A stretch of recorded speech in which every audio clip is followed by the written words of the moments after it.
Hello, everybody. We are back for Great Gatsby, Chapter 8. Um, Three things I want to talk about in this video, and one of them really doesn't, it has something specifically to do with this chapter, but it isn't confined to this chapter. So the first thing I'm going to talk about is the symbolism of water and kind of interpreting that throughout the novel. I also want to talk about the colors and the foreshadowing that the colors provide us in this chapter, and then specifically about the very last line of the chapter. Let's start with water. Water in literature, almost always, 99.9% of the time, symbolizes some sort of rebirth, right? It's a cleansing. We think of water as cleansing. In religious ceremonies, we think of baptism, right? The wiping away of sins and the induction into that religion's standard of moral and ethics, right? Salvation that is implied in religion. So water in literature typically symbolizes some sort of rebirth. So if you have a character, going through the rain or going across water or falling into water, anything really having to do with water, that is symbolizing to the reader that there is going to be a change in that character. In Gatsby, Jay Gatz and later Jay Gatsby goes through water several different times, right? So let's take it chronologically. Sorry, this is gross. Let's take it, chronologically through Gatsby's life. So he's 17, he's wandering the shores of Lake Superior, right? In northern Minnesota or Michigan or wherever he's from. And he gets the job on the yacht, right? He has to get in a little rowboat and row out to this yacht in order to become a yachtsman. Okay, that shows a change, a rebirth in him. He goes from this wandering, semi-homeless teenager to now he is somebody who sees how wealth works. He sees, he is becoming more worldly because, as we'll talk about in a second, he's going to go around the world with this man. Right. So there's a change in his development at that point. He goes from wandering and kind of aimless to, oh, okay, now I know I'm good at something and I'm actually learning a trade. Great. There's some rebirth for you. As I alluded to earlier, we learned that he sails around the world on this yacht, thus making him more worldly. Another change, another rebirth. He goes from being isolated.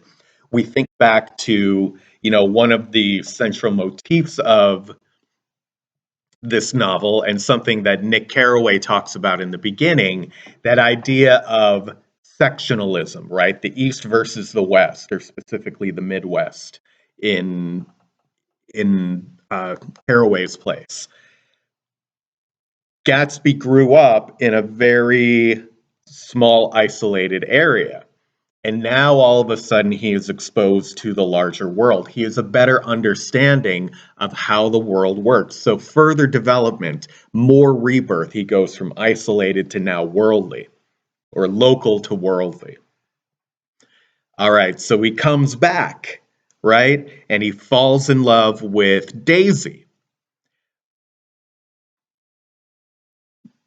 He could stay. He could drop out of the army and stay with Daisy, and he would probably have his heart crushed because, they would continue to have this affair, and eventually Daisy's family says, no, enough running around with this nobody who couldn't even commit to joining the army. So he goes, once again, across water.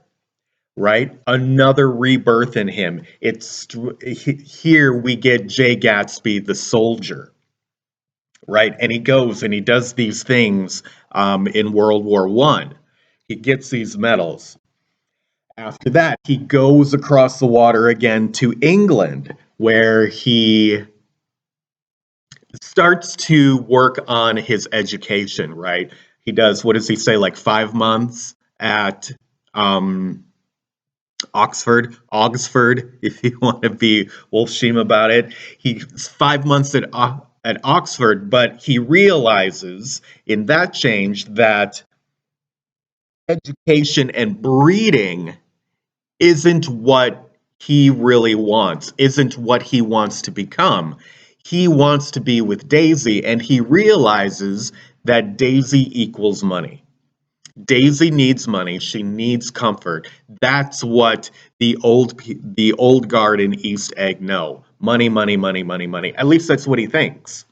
So he leaves Oxford and comes back across the water again, right? He goes back across the Atlantic. And now he is completely reborn as Jay Gatsby, right? He has taken this moniker. He has become this whole new personality. So this going across the water has been sectional in the development of James Gatz of Minnesota into Jay Gatsby of West Egg. This incremental, constant rebirth, right? And it doesn't stop there, right? He lives directly across the East Egg Bay or the Egg Harbor from Daisy. And so he sees his other rebirth when we get to the next chapter and we talk about the green light, right? He sees his next phase of rebirth across that water from him. He stares at it. He longs for it in that image in chapter 1, right? So there he is. There's the rebirth. He's torturing himself with it to a point until he finally gets across that harbor. He finally gets across and he thinks that he has his next rebirth. Daisy is going to tell Tom that she doesn't love him and never loved him and leave with Jay.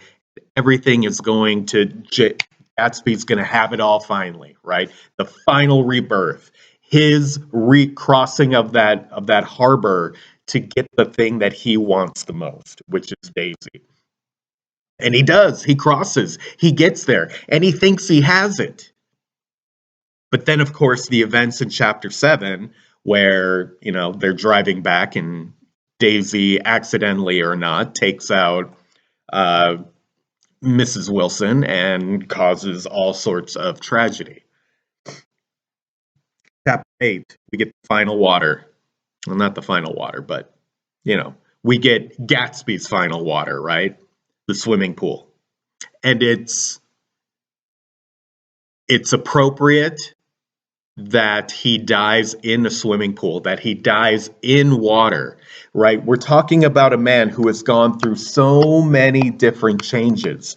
He has been through so many rebirths. He's crossed so many bodies of water and changed so much that it's appropriate that he returns there, right? In the ultimate change of life, from life to death, his final rebirth, to be ironic, is in water. All right, so that's water. Let's talk about color imagery and foreshadowing. We are warned throughout this chapter that Gatsby is going to die at the end of it.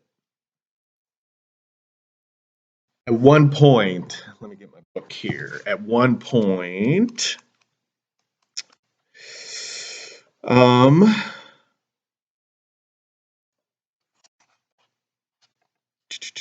sorry. So Gatsby, or Carraway hasn't seen Gatsby since the night before, since he left him. Carraway finally goes over to Gatsby's house, right? And they're kind of talking, and we're getting some more of the exposition of Gatsby, right? And some more characterization of him. At one point, it says, "It was dawn now on Long Island, and we went about opening the rest of the windows downstairs, filling the house with gold turning light." Okay. Gray and gold. Gold we've had in this, right? It is one of the colors of Gatsby. His car is gold. There are gold things in his house, right? Gold symbolizes or connotes some sort of wealth, right? Or royalty. It can also, when we're talking about the changing of colors, can be an indication of death, right? But we don't really get that here. We think more of the brightness and the beauty of like an autumn sunset, right? But added to that gold turning is gray. And gray we've had throughout the novel as well. Gray is the ash heap that they have to cross through to get to New York, right? Gray is decay. Decay. And so you have the gold light, but it's also being invaded by this gray. So Gatsby is dying in this sense. Gold is his color. And now we have the gray coming into that. And that could indicate age, but age indicates decay and eventual death. Later on, when Caraway sees Gatsby for the last time, he leaves his house for the last time. He talks about Gatsby wearing his pink rag of a suit that was a bright spot of color against the white steps. Okay. Knowing what happens later on, we can see this. Think of like white steps with a pink stain on it. What does that indicate? Death. There's been bloodshed there, right? And so Caraway, in this moment, is seeing Gatsby dead. Now, he doesn't know it. Later, it makes sense, and he makes the emergency phone call, and nobody's picking up, and he rushes back to West Egg to find Gatsby dead in the pool, right? But here, Fitzgerald is planting that in our minds. This gray splotch, this splotch on the white steps. Now, there's further symbolism here in that when we think back to the description of the Buchanan's house, there's reds and shades of red in there. Pink is a shade of red. The outside of their house and various features in their house are described as white, right? So he has the bleeding of his love for Daisy leads to his death, right? There you go. So foreshadowing, and I'm sure if we went through, we could find more, right? I'm thinking when Caraway returns to the house, there's description of autumn and dead leaves and the colors, right? The browns and the dark colors and things like that. Talk about the last line of this chapter.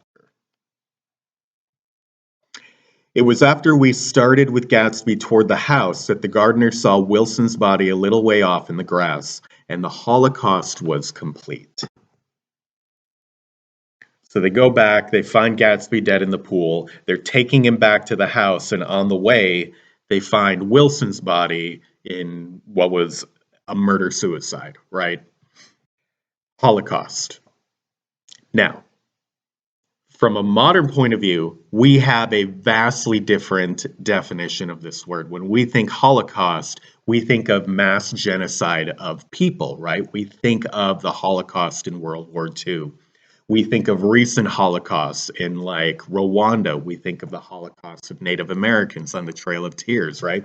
We think of the wiping out of a large swath of people. But Holocaust in that sense wasn't the definition of Holocaust at the time that this novel was written. This was written late 1920s. World War II hadn't happened yet, right? We're talking about characters who were in World War I. Holocaust, when you look at the definition, means a sacrifice consumed by fire.